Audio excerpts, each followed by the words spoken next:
बाबूलाल पत्नी के मरने के बाद देवेश को अकेले ही पाला पोसा और पढ़ा लिखा कर एक काबिल इंसान बनाया। फिर बड़े हो जाने के बाद एक सुंदर सुशील लड़की साक्षी से शादी कर दी। और फिर बाबूलाल के जिंदगी ने एक अलग मोड़ लिया।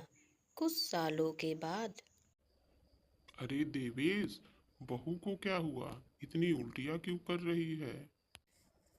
पिताजी, खुशखबरी है। आप दादाजी बनने वाले हैं। बाबूलाल बहुत खुश हुए। कुछ देर बाद साक्षी ने बाबूलाल से कहा, बाबूजी, मेरा समोसे खाने का मन हो रहा है। थोड़ी देर रुको, मैं तुम्हारे लिए बिना आलू के समोसे बनाकर तैयार कर देता हूँ। साक्षी यह बात सुनकर चौंक गई कि बिना आलू के समोसे कैसे बन सकते हैं। बाबूलाल रसोई घर में गए। पनीर, पत्ता गोभी, मटर भरकर समोसे बना दिए। साक्षी ऐसे अद्भुत समोसे खाकर बोली, बाबूजी, आप तो बहुत अच्छे और टेस्टी समोसे बनाते हैं। बहू, अब जब भी तुम्हें समोसे खाने का मन करे मुझे बता देना, मैं ऐसे ही टेस्टी और अनोखे समोसे बना दिया करूँगा। ऐसे ही समय बीतता रहा और एक दिन साक्षी ने जुड़वा बच्चों को जन्म दिया। बाबूलाल की खुशी का कोई ठिकाना नहीं था।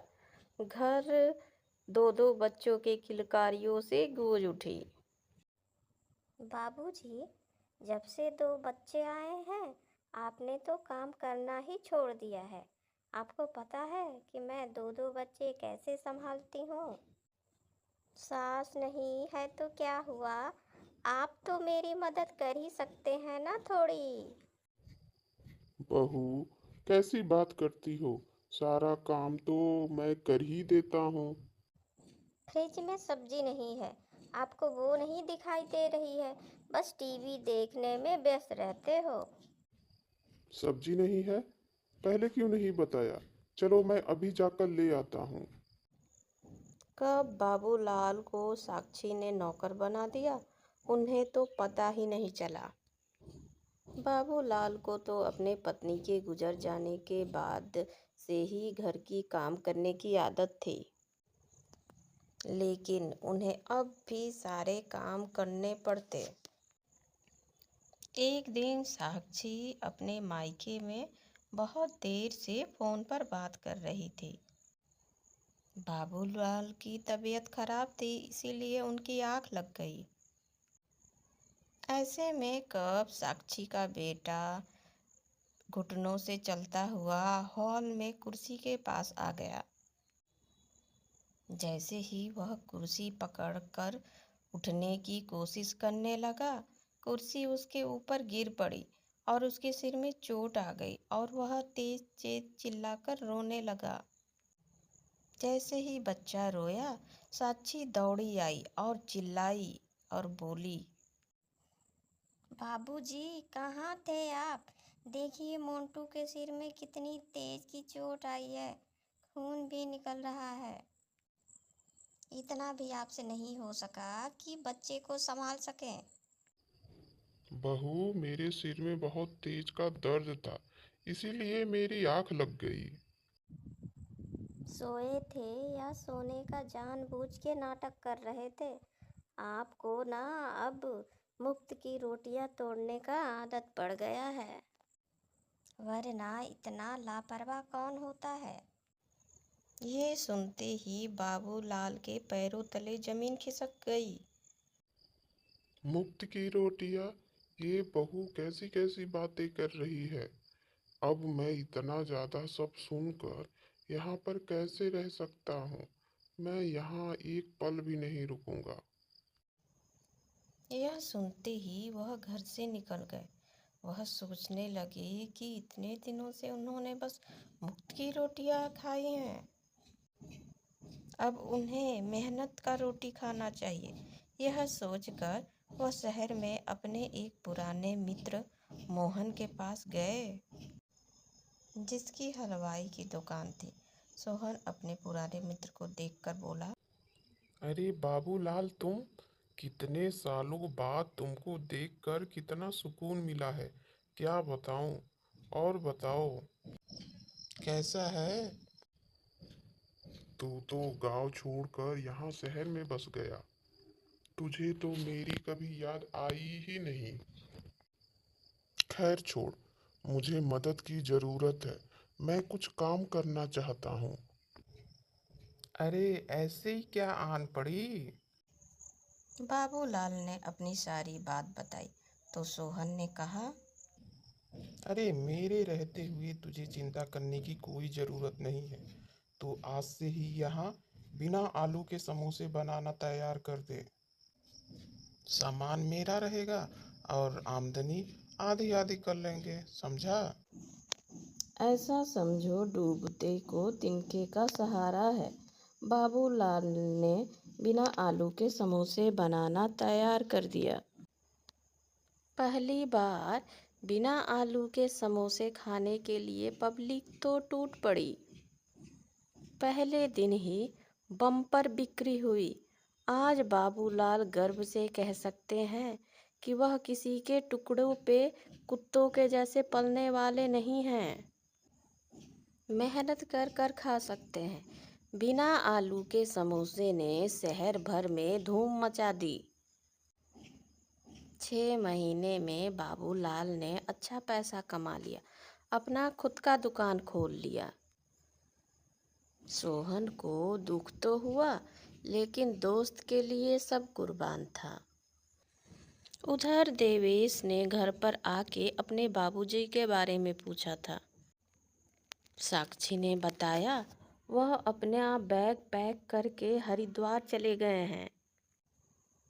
10 दिन भी कोई बाबूजी की खबर ना पाने पर देवेश को चिंता होने लगी। उसने उनको बहुत खोजा, लेकिन उनका कहीं पता नहीं चला। फिर देवेश ने थक हार कर पुलिस में रिपोर्ट लिखवाया, लेकिन उनका कोई भी सुराग नहीं मिला। और थक हार कर देवेश ने उनको खोजना ही छोड़ दिया। मगर फिर भी न जाने क्यों उसकी आंखें दरवाजे पर ही लगी रहती थी। पता नहीं मेरे बाबूजी कहाँ चले गए। उनके बिना अब कुछ अच्छा नहीं लगता। उनको आना रहता तो कब के आ जाते। तो आप क्यों उनकी चिंता में भूले जा रहे हैं? क्योंकि वो मेरे बाबूजी ही नहीं, माँ भी थे। आज मैं जो कुछ भी हूँ उनके वजह ही से हूँ। ये कहते हुए देवेश के आंखों से आंसू आ गए। कुछ समय बाद देवेश को किसी काम से बाहर जाना पड़ा। वहां जाकर वह बिना आलू के समोसे के बारे में सुना। यह सुनकर के उसको अपने पिताजी की बहुत याद आई, क्योंकि उसके पिताजी भी ऐसे ही समोसे बनाते थे। उसने सोचा, भूख लग रही है, क्यों ना वह समोसे ही खा ले। वह बाबूलाल के दुकान में गया और भीड़ में सबसे पीछे खड़ा होकर अपने नंबर आने का इंतजार करने लगा। जब उसका नंबर आया तो वह अपने बाबूजी को देखकर चौंक गया और हैरानी से पूछा, बाबूजी, आप यहाँ कैसे? देवेश बेटा, तुम यहाँ कैसे? देवेश रोते हुए उनके गले लग गया और बोला, बाबूजी, मैंने आपको कहाँ कहाँ नहीं ढूंढा और थाने में भी रिपोर्ट लिखवाई, लेकिन आप यहाँ इस समोसे की दुकान पे। बाबूलाल ने उसके आंसू पोंछते हुए कहा, बेटा, बहू ने कहा था कि बाबूजी तुम्हें मुफ्त की रोटियां खाने की आदत पड़ गई है। भला इतनी बड़ी बात कैसे सहन करता। बस घर छोड़कर चला आया। क्या? उसने तो कहा था कि आप हरिद्वार के लिए निकले हैं। अब उसकी खैर नहीं। देवेश घर पहुंचकर साक्षी से बोला, साक्षी, ये लो तलाक के कागज। अब तुम इस पे साइन कर दो। अब तुम आज़ाद हो। ये घर मैंने बाबूजी के नाम कर दिया है और मैं जा रहा हूँ अब बाबूजी को लेने। मैं और बाबूजी इस घर में रहेंगे। और बाबूजी हरिद्वार नहीं गए हैं, मुझे मिल गए हैं। अब उन्होंने मुफ्त की रोटी खानी छोड़ दी है। समझी कुछ? तुमने क्या कहा था बाबूजी से? इसीलिए मैं तुमको तलाक दे रहा हूँ। निकल जाओ मेरे घर से। मैं और मेरे बाबूजी इस घर में रहेंगे। तुम्हारी कोई जगह नहीं है यहाँ पे। और बिना आलू के समोसे बनाकर खूब नाम कमा रहे हैं। यह सुनकर साक्षी का खून पानी हो गया और वह डर के मारे कांपने लगी। डरो मत, जल्दी से साइन करो, मुझे बाबूजी को लेने जाना है। साक्षी हाथ जोड़कर बोली, देवेश, मुझे माफ़ कर दो। मैंने ऐसा नहीं सोचा था कि मुझे अपनी गलती की इतनी बड़ी सज़ा मिलेगी। मुझे बाबूजी के पास ले चलो देवेश, मैं उनके पैरों में गिरकर माफ़ी मांग लूँगी। देवेश ने उसे मारने के लिए हाथ उठाया ही था कि देवेंद्र आकर उसका हाथ पकड़ लिया और बोले, बेटा, हमारे घर में औरतों पे हाथ नहीं उठाते, उनकी इज्जत करते हैं। मुझे डर ही था कि तुम कोई गलत कदम जरूर उठा लोगे, इसलिए पीछे पीछे चला आया। बाबूजी, मुझसे बहुत बड़ी गलती हो गई। आपके जाने के बाद मैंने आपके अहमियत को समझा। अब मैं आपको कभी कुछ काम करने नहीं दूंगी। अब कहीं नहीं जाने दूंगी। अब माफ़ कर दो बाबूजी। बाबूलाल ने उसको माफ़ कर दिया और देवेश को भी माफ़ करने के लिए कहा। सुलह हो गई और बाबूलाल वापस जाने लगे। देवेश ने जब रुकने के लिए कहा तो देवेंद्र ने कहा कि उसके बिना आलू के समोसे बहुत मशहूर हो गए हैं, ग्राहक उसको खोजते होंगे, इसीलिए उसको वहाँ से जाना होगा। यह कहकर वह वहाँ से चला गया।